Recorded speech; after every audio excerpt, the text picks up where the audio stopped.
What's up LEGO fans, it's LEGO Man Cam, and today is the newest installment in the series where I'll be taking a look at every single LEGO Star Wars set released in 2015 and deciding whether this is one of the best or worst years of LEGO Star Wars ever.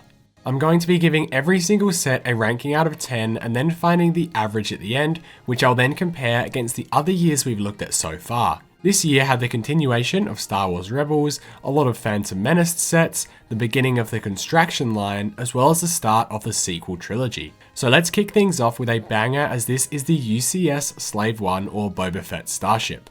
This is one of the most sought after UCS sets nowadays, and I can totally see why. The build for this is just phenomenal. The cockpit I think is a real standout, with LEGO making a brand new molded element that just perfectly captures the in-universe design. The Boba Fett minifigure is amazing, but I am glad that the newest ones look just as good, so you don't need to have this one.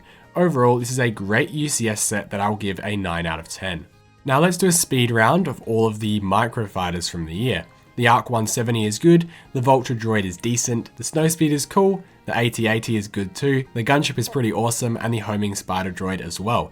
Overall, I'll give these a 9 out of 10. I think these are all really good Microfighters. The builds are all kind of nice chibi style of some of the more iconic, but also some of the more obscure Star Wars vehicles. I'll also quickly cover the battle packs, since I did do a ranking every single battle pack video just recently, which I'll link below, but I gave the Imperial Troop Transport a 10 out of 10, the Shadow Troopers a 6 out of 10, Senate Commandos a 7, and the Geonosis Troopers a 9. So getting into the regular sets, first is the AAT, and this is based off of the Phantom Menace, so it includes Jar Jar, a regular, and a pilot battle droid.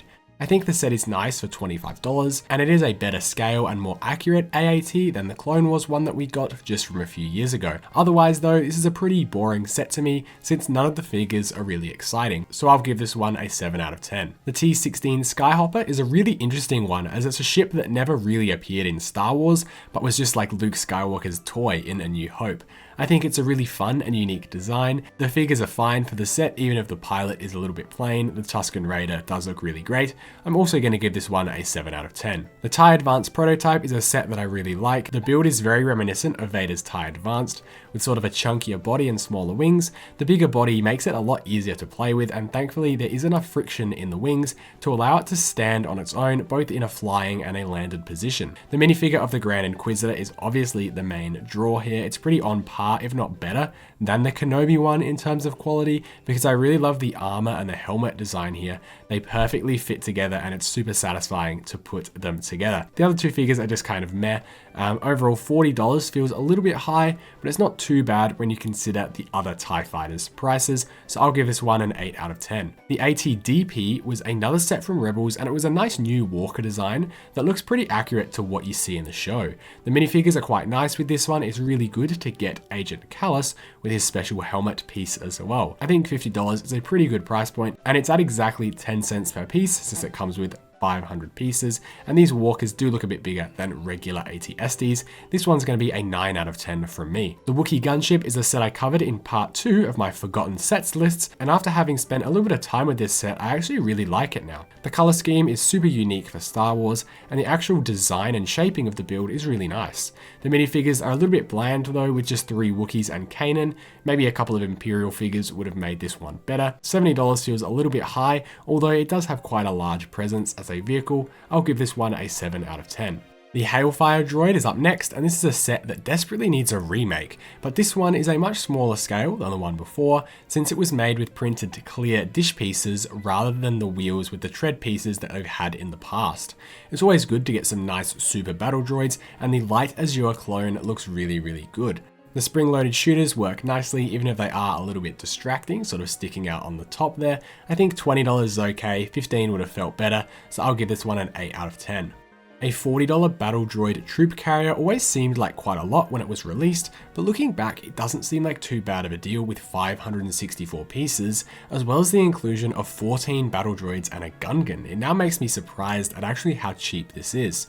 It's a much bigger carrier than, say, the gift with purchase from this year, and I think it's a really decent way to actually army build some droids as well. The carrier isn't the prettiest or most complex vehicle in Star Wars, but for what it is, I think it does its job really well, which is why I give it it an 8 out of 10. Anakin's Custom Jedi Starfighter is another really forgotten set, but I really like this one and do regret not picking it up.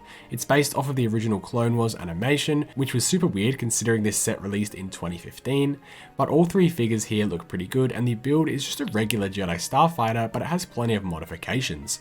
$40 does feel too high though for me, but you are getting a bit more than just a regular Jedi Starfighter, so I'll give this one a 7 out of 10. Ezra's speeder bike gave us our first Sabine minifigure, and overall I think this is just a pretty fine set. Two identical speeder builds with just different color schemes, 3 minifigures and 253 pieces for $20. You can't really go wrong here, there's just not anything super special. I give it a 7 out of 10. The Flash Speeder is a vehicle that I always loved from the Phantom Menace, and it's a really great $30 set in my opinion. You get Captain Tarpals and both Naboo security guards, which look really awesome, as well as just 2 regular battle droids to fight against. The Speeder is a pretty decent build for $30 too, and the green color is pretty rare for LEGO Star Wars. I'll give this one a 9 out of 10. The 2015 Naboo Starfighter has always been a set that I disliked because of all the extra inclusions that inflated the price of the set. You get the Starfighter, then 7 minifigures, 2 droidicas, a ladder, bullet storage, a fuel pump, and a crate, which is quite a lot for $50, but I would have just preferred maybe a $35 Naboo Starfighter with a couple of figures. Anyway, what is here is decent, it's just not one of my favorites, so I give it a 6 out of 10. The Death Star Duel was one of the first sets like this, and it's one that we've had a few remakes of since it came out. Anyway, this came with 2 Royal Guards, Vader, Palpatine, and Luke, as well as 724 parts for $80. The build is really nice here with an entryway and a shaft to throw Palpatine down. Overall, it's a good set, just not anything crazy. I'll give it a 7 out of 10. The Imperial Shuttle is one of the cleanest looking ships in Star Wars, and this set absolutely delivers. Before the downscaling of 2021, this set went all out and provided a great minifig playable ship. For $100, I think that's the right price point. You get a great Leia and Han Solo minifigure, which look amazing. This is just an awesome set, and I love the Endor theme they gave it, so I'll give it a 9 out of 10. The other UCS set for the year was the TIE Fighter, and this is a really nice looking model. The bigger scale and lack of accommodation for minifigures means they could really get the proportions right on this one, and that makes it look super good. The TIE Pilot minifigure was cool to get as an exclusive, and I think that's the right way to do an exclusive figure. Not make it a super desirable character that people really want like Captain Rex, but someone that collectors will appreciate that has some kind of special detail, but is very similar to what can be found in regular sets. Overall, while I'm not a big UCS collector myself, I do see the appeal here, and I give this one an 8 out of 10. There was then a $90 Sith Infiltrator, which is super overpriced to me. It was much bigger scale than the one we got this year, but I think it's actually a little bit too big. The Watto minifigure is really good to get though, but that doesn't stop me from giving this set a 6 out of 10. The advent calendar from the year was pretty decent, came with a nice C-3PO and R2-D2 Christmas variants. I'll give it an 8 out of 10. I'll quickly cover the construction figures altogether, which were introduced this year too. It's a bit of a mixed bag here. Commander Cody and Jango Fett look good, Obi-Wan looks okay, Luke Skywalker looks really bad. What is that? The Darth Vader is okay, but the positioning on the cape is definitely too low, and then General Grievous is arguably one of the best of these figures they ever made. I'm going to give these ones a 6 out of 10 because Luke and Vader drag the average down, but Grievous and Jango Fett do pull it back up, even though I think these are a little overpriced. Now, the last set before we get on to the main event of the year was the Imperial Assault Carrier. Now, I've spoken about this set in another Forgotten Sets video, but this one just never really appealed to me. The design of the cockpit feels too blocky, and I don't really like the tiny TIE fighters. The figures are decent, but I guess overall I'll give it a 6 out of 10. Now we have the 7 sets that were released for The Force Awakens. First up was Rey's Speeder. This set holds a really special place in my heart since it was my first ever sequel trilogy set and I really enjoyed it when it first came out. The figures are pretty good and the speeder design is quite cute, so overall I'll give this one a 7 out of 10. The First Order Snow Speeder is a really cool set, even though it never actually appeared in the film, only in deleted scenes.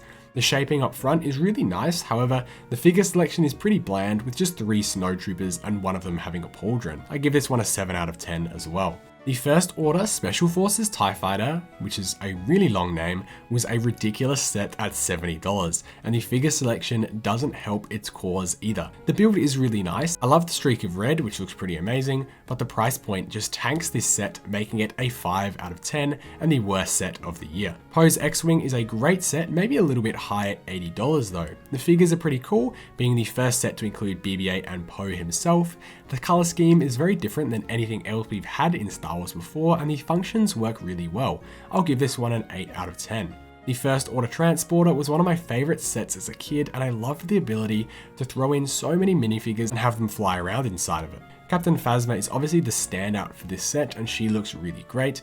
The rest of the troopers are cool, it's just the Rebel troopers are kind of boring. It's another 8 out of 10 from me. Kylo Ren's command shuttle was a pretty universally disliked set due to the fact that it's the wrong color and it misses the wing spreading feature. Of course, this was just due to the fact that LEGO had only been provided with concept art at the time and hadn't actually seen the final ship before it was changed in the film, but it is still a fundamentally incorrect set. Otherwise, the figure selection is pretty good here, with Kylo Ren and General Hux, and while it's not accurate, it is still a great ship and a fun toy, so I'm going to give this one a 6 out of 10. The final set we'll look at today is of course the Millennium Falcon, which still holds up pretty well design-wise, even if it is a little bit gappy around the panels on the top before they changed the design with the Rise of Skywalker one.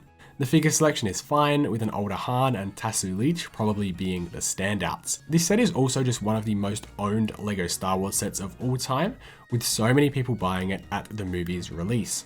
Overall, this is just another solid Millennium Falcon, which is why I give it an 8 out of 10. So with all these scores being added up, we have an average score for the year of 7.5. If we now compare this to the other years that we've looked at, you can see on the leaderboard that this year comes in 4th place behind 2013, 14 and 12, but still above 2020 and 22. Let me know in the comments which year you think I should look at next, and please leave a like and subscribe because there are plenty more videos on their way.